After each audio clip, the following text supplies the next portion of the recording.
आज अरविंद केजरीवाल को कोई मलाल, कोई पछतावा नहीं था कि एक महिला सांसद जो उनकी पार्टी की है,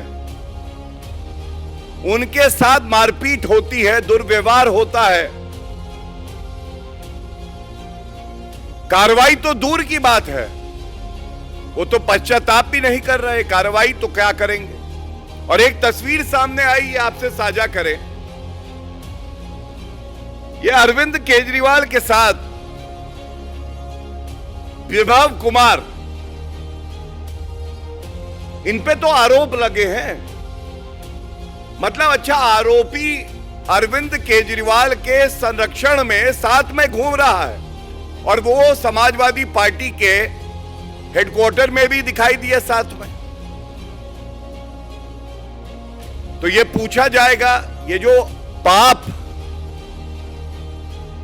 उसको शीश महल क्या कहें, अरविंद केजरीवाल के गुंडागर्दी करने का घर कहे तो ज्यादा अच्छा है। कभी चीफ सेक्रेटरी पिट जाते हैं मुख्यमंत्री आवास पे दिल्ली में, कभी एक सांसद नेत्री पिटती है। तो ये पूछा जाएगा, ये जो पाप हो रहे हैं मुख्यमंत्री आवास में, इस पे अरविंद केजरीवाल का क्या कहना है। और चिंताजनक यह है कि जिस पे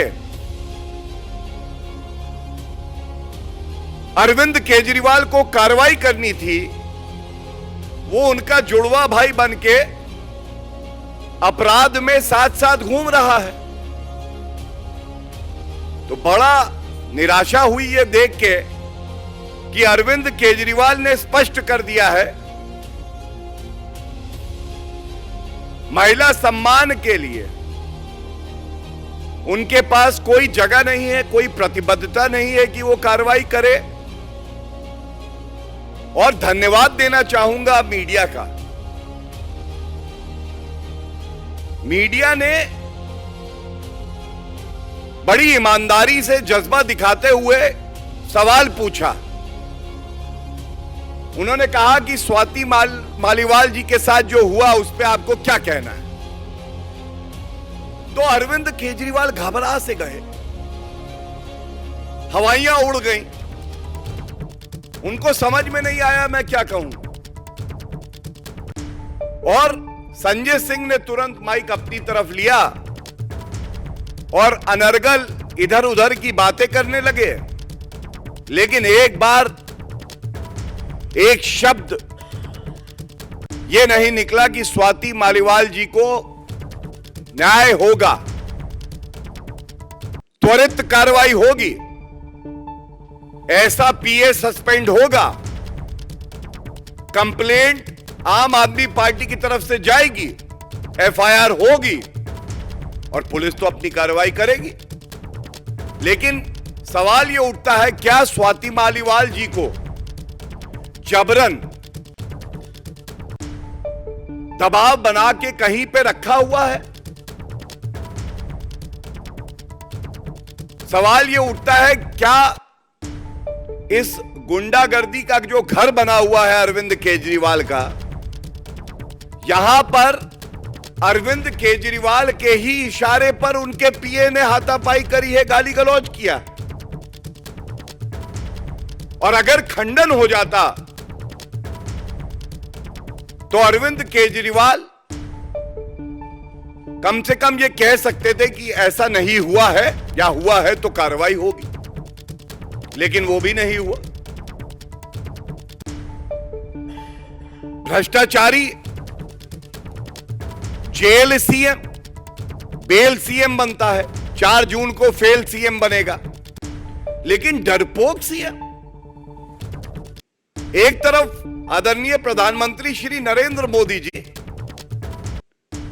प्रतिबद्ध हैं महिला सम्मान, महिला सशक्तिकरण, संविधान का संशोधन करके आरक्षण देंगे, महिलाओं को मुख्य धारा में जोड़ेंगे। दूसरी तरफ ये घमंडिया गुट, और घमंडिया गुट क्यों कहता हूं, वहां पे पंचर साइकिल, फटा टायर, अखिलेश यादव बैठे थे, उनसे पूछा गया, उन्होंने कहा ये इतना जरूरी नहीं है, और भी बहुत जरूरी बातें हैं करने के लिए। महिला सम्मान जरूरी नहीं है, क्योंकि लड़के हैं, लड़कों से गलती हो जाती है। महिला सम्मान की चिंता इन्हें है नहीं।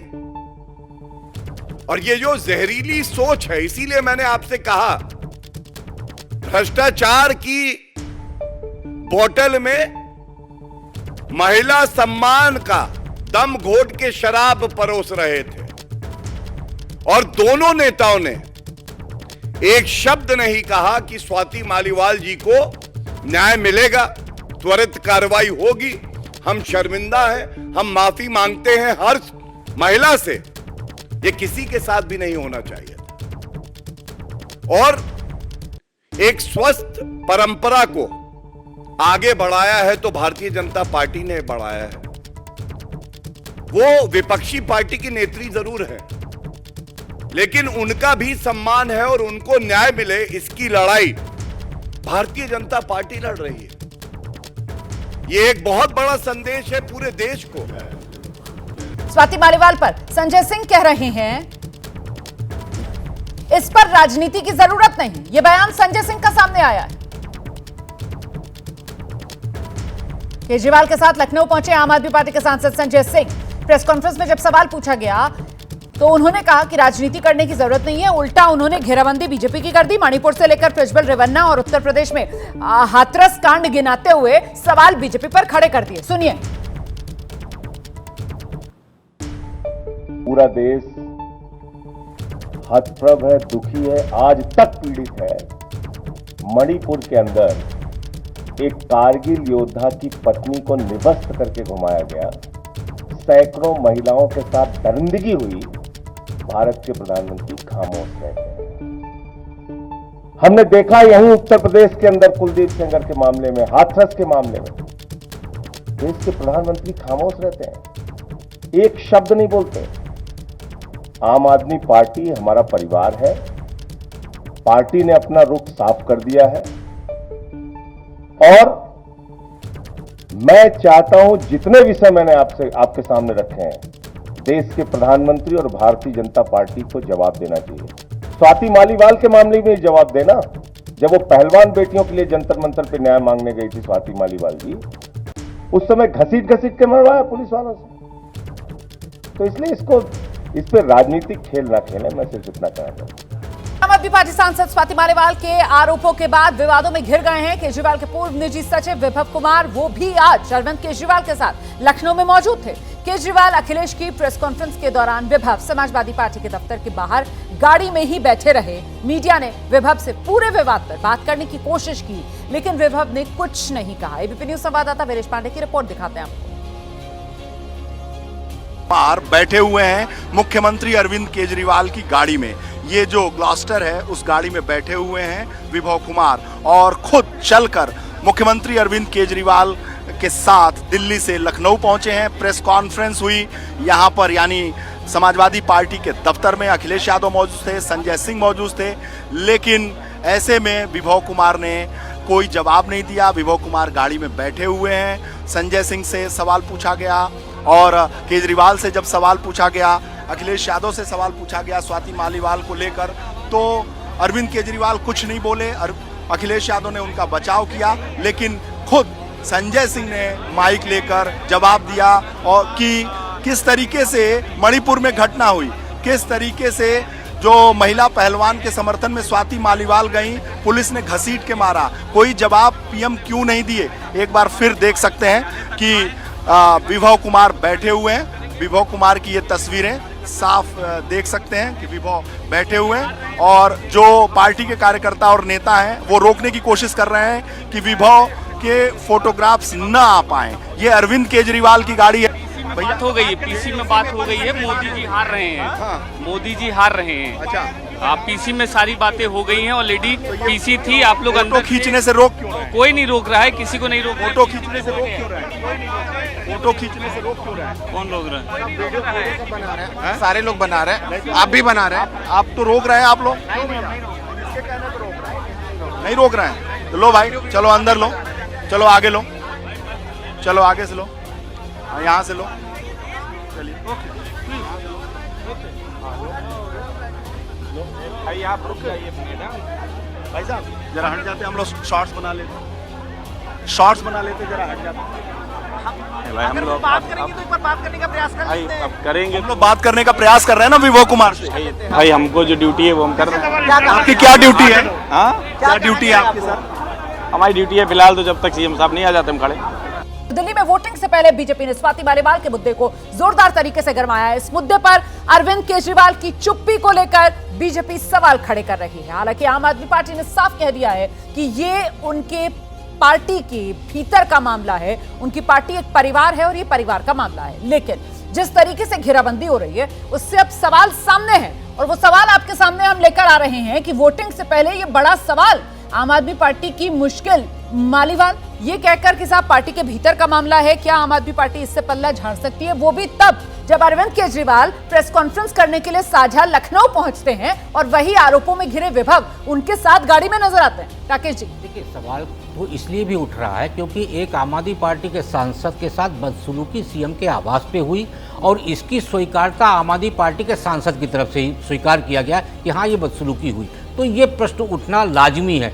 ये प्रश्न का समाधान तब होगा जब अरविंद केजरीवाल जी या स्वाति मालीवाल जी सामने आके स्पष्ट करेंगे, तब पता चलेगा कि परिवार एक है। नहीं तो यदि संदेश खाली का इशू बन सकता है, प्रज्वल रमन्ना बन सकते हैं, तो मेरे ख्याल से स्वाति मालीवाल के इशू पे अरविंद केजरीवाल की भूमिका संदिग्ध रहना स्वाभाविक है। विनोद जी, देखिए स्वाति मालीवाल कोई सामान्य साधारण महिला कार्यकर्ता नहीं है।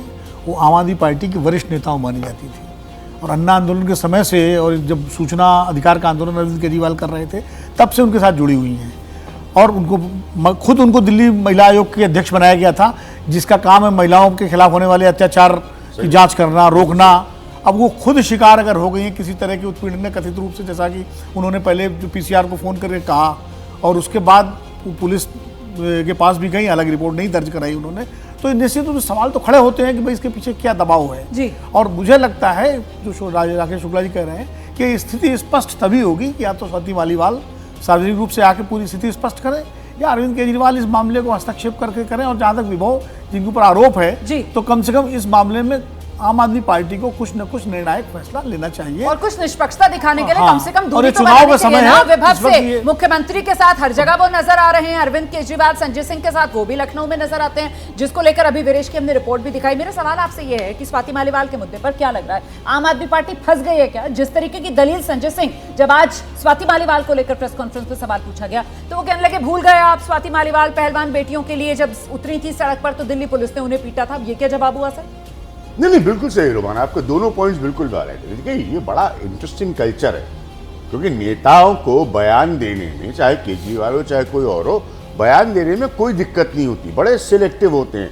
लेकिन जब अपना मसला कोई फंसता है तो बड़े सिलेक्टिव ढंग से वो चुप हो जाते हैं। जो विनोद अग्निहोत्री ने कहा, सिर्फ यही एक वैलिड सिचुएशन है कि स्वाति मालीवाल और अरविंद केजरीवाल अगल बगल खड़े होकर क्लैरिफाई करे कि क्या हुआ था। जो शुक्ला जी ने कहा वो भी बहुत वैलिड पॉइंट है क्योंकि स्वाति एक एक्टिविस्ट रही हैं और उसके बाद वो सांसद बनी है और उसके बाद इस तरह की घटना अरविंद केजरीवाल के घर में हो रही है। तो they will have to come out and speak, नहीं तो जितनी छवि को नुकसान हो सकता है वो लगातार होगा ही होगा। और अरविंद केजरीवाल के घर में हो रही है, मतलब सीएम आवास जिसको लेकर बीजेपी हमलावर की ये मुख्यमंत्री आवास गुंडागर्दी का ठिकाना बन गया है। मुकेश, देखिए बिल्कुल सही है आपका कहना। अगर मुख्यमंत्री आवास पे ऐसी घटना होती है तो उससे पल्ला नहीं झाड़ा जा सकता। मुख्यमंत्री आवास से पीसीआर पे कॉल गया था, बाद में स्वाति मालीवाल जो अब सांसद हैं वो पुलिस स्टेशन गई थी, वहां पे उन्होंने शिकायत दर्ज नहीं करवाई, लेकिन ये कह के निकल गई थी कि मैं दोबारा लौटूंगी। तो ये बात चिंताजनक है, लेकिन इसके दो और पहलू भी हैं। पहली बात तो ये वाकई ये तीनों लोग, इसमें जो तीनों मेन कैरेक्टर हैं, अरविंद केजरीवाल, विभव और स्वाति मालीवाल, ये तीनों लोग पिछले लंबे समय से बहुत क्लोजली काम करते रहे, तो इसलिए इसमें थोड़ा सा इमोशनल इशू भी है। क्या ऐसी बात हुई थी, इनमें से दोनों में कम से कम एक आदमी को जरूर सामने आना होगा। और स्वाति मालीवाल बड़ी नेता तो मैं नहीं कहूंगा, लेकिन वो फाइटर हैं। उनको मैं पिछले काफ़ी समय से जानता हूं, आरटीआई के समय में या फिर जब राशन की दुकानों पे लोगों को, गरीब लोगों को राशन मिले, ये इंश्योर करने के लिए उन्होंने कई बार धक्के खाए हैं, पुलिस के डंडे खाए हैं। कई बार अन्ना आंदोलन के दौरान वो तमाम जगहों पे, चाहे वो टीयर गैस हो या पुलिस के डंडे हो, दौड़ाया जाना हो, खुद गिर जा, या फिर वो रेप विक्टिम के लिए जब लड़ती थी तब भी पुलिस के डंडे खाए, कई बार उनको ठीक है तो इसीलिए वो फाइटर हैं। और मुझे लगता है कि इसमें कुछ इमोशनल इश्यूज भी हैं, कुछ ऐसी बात है जिसकी वजह से सच है वो सामने आना चाहिए, और बेहतर यही है यही तमाम किरदार जिनकी वजह से ये मामला गरमाया हुआ है वही सामने आए और देश को सच क्या है ये बताएं। उत्तर प्रदेश पहुंचे दिल्ली के मुख्यमंत्री अरविंद केजरीवाल ने जिस तरीके से साझा प्रेस कॉन्फ्रेंस की है अखिलेश यादव के साथ, और जो जो कहा है उन्होंने उससे एक बार फिर सियासी सनसनी। अरविंद केजरीवाल कह रहे हैं अगले साल 75 साल की उम्र पूरी होते ही प्रधानमंत्री मोदी अमित शाह को देश का प्रधानमंत्री बना देंगे। अरविंद केजरीवाल कह रहे हैं मोदी जी अमित शाह को पीएम बनाने के लिए वोट मांग रहे हैं आपसे। केजरीवाल ने यह भी कहा कि अगर बीजेपी फिर से सत्ता में आती है तो आने वाले 2 से 3 महीने में उत्तर प्रदेश के मुख्यमंत्री योगी आदित्यनाथ को सीएम की कुर्सी से हटा दिया जाएगा। ये सनसनीखेज आरोप भी अरविंद केजरीवाल की तरफ से लगाया गया। योगी को हटाने पर बीजेपी का कोई नेता तो बोलने को तैयार है नहीं, लेकिन अरविंद केजरीवाल ने इस तरीके के हमले करके सियासी तौर पर सनसनी जरूर फैला दी है। अमित शाह जी को वो अपना वारिस बनाएंगे और अमित शाह जी अगले साल 17 सितंबर को देश के प्रधानमंत्री बनाने का उन्होंने तय किया है मोदी जी ने। तो जो बाधाएं पैदा कर सकता था नेता, एक एक करके उन सब नेताओं को साइड कर दिया गया, उनका पत्ता साफ कर दिया गया। शिवराज सिंह चौहान को हटा दिया गया, वसुंधरा राजे को हटा दिया गया। जब मैंने कहा कि योगी आदित्यनाथ जी को 2 महीने में हटा दिया जाएगा, इस पे अभी तक भाजपा के किसी नेता की टिप्पणी नहीं आई है और उनके पक्ष में कोई बोलने के लिए तैयार नहीं है योगी आदित्यनाथ जी के, तो उनका हटना अब लगभग तय है। तो केजरीवाल उत्तर प्रदेश के जो डिप्टी सीएम है केशव प्रसाद मौर्य अब उनके निशाने पर आ गए हैं। इस तरीके के सनसनीखेज बयान देने के बाद केशव प्रसाद मौर्य कह रहे हैं देश और प्रदेश घूमने तो निकल गए हैं केजरीवाल, लेकिन देश प्रदेश घूमने से पहले जरा फिर से तिहाड़ जाने की तैयारी कर लें अरविंद केजरीवाल। सुनिए। देश और प्रदेश का भ्रमण करने से पहले 2 जून को फिर से तिहाड़ जेल जाने की तैयारी करना चाहिए। और दिल्ली में 7 की 7 सीटें भाजपा जीत रही है और आम आदमी पार्टी कांग्रेस का गठबंधन वहाँ किला उनका ध्वस्त हो रहा है।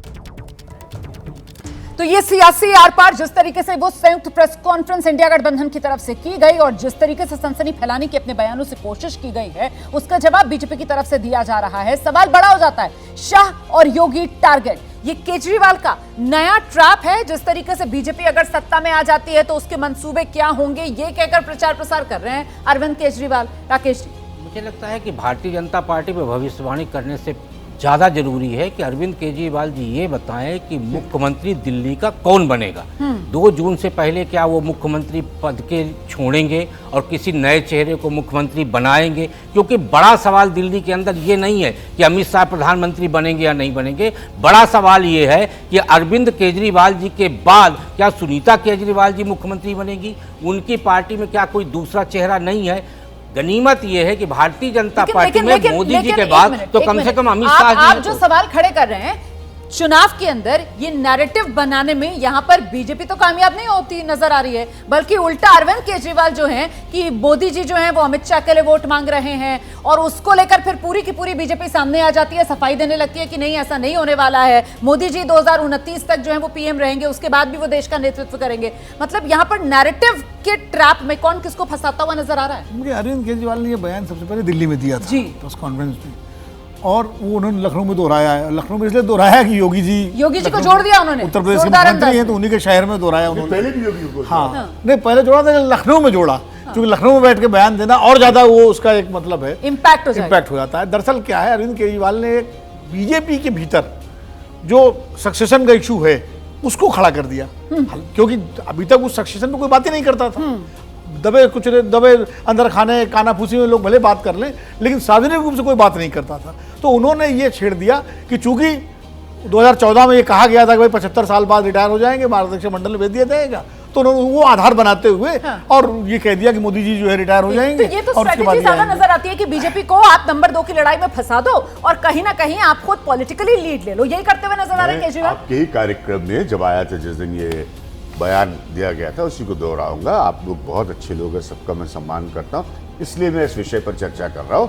अन्यथा मेरे लिए केजरीवाल टाइप के पॉलिटिशियन का इस तरह का बयान कोई मायने नहीं रखता। ठीक है मुकेश जैसे जी। सुर्रा छोड़ने की कोशिश कर रहे ठीक है, आप अपने कह रहे हैं यूपी इसका की कोई बात असर कर नहीं रहे होने वाला है जी। दो मुकेश जी। पॉइंट हैं। पहला पॉइंट तो इससे ये कोई है, राजनीति नहीं चाहिए। पहला पॉइंट तो ये है कि भाजपा अगर वैचारिक आधारित पार्टी है तो उसमें नाना जी के टाइम से ही कहा गया है कि रिटायरमेंट की आयु होनी चाहिए। प्रधानमंत्री मोदी जी जब केंद्रीय राजनीति में आए थे तो उन्होंने बार बार कहा था कि कब तक राज करते रहेंगे वही लोग, कितने समय तक करेंगे। फिर उसके बाद एक अघोषित नियम लाया गया जिसके तहत जितने 75 प्लस थे उन सबको हटाया गया। ठीक है। तो एक ये वैचारिक आधार की बात है। दूसरी बात, अभी जब घोषणा पत्र आया तो वो बीजेपी का घोषणा पत्र होने के बावजूद उसमें कहा गया 25 साल बाद के मोदी की गारंटी दी गई। तब भी लोगों ने यह सवाल उठाया था कि क्या 25 साल बाद तक भी 24वें 25वें साल तक भी मोदी जी ही इंश्योर करेंगे। भाजपा की गारंटी होती तो लोग विश्वास करते, मोदी जी की गारंटी है तो आपको स्पष्ट करना पड़ेगा कि क्या अगले 24-25 साल तक मोदी जी रहेंगे। नहीं तो आप बताइए ना कि भाजपा की गारंटी है। तो ये दो चीजें हैं जिसकी वजह से ये सवाल चिपकना आसान हो जाता है। और वो जो एक अंदर खाने खबर चलती रही है और अभी भी कही जाती है कि साहब राजपूत जो वोटर है वो कहीं ना कहीं बीजेपी से नाराज हो गया और ऐसे में उत्तर प्रदेश के मुख्यमंत्री अगर बीजेपी सत्ता में आती है तो फिर 2-3 महीने में उनको हटा दिया जाएगा। ये कहकर क्या उस फॉल्ट लाइन पर भी खेलने की एक कोशिश अरविंद केजरीवाल की कामयाबी नहीं मिलेगी या नहीं मिलेगी, ये तो 4 जून को पता चलेगा।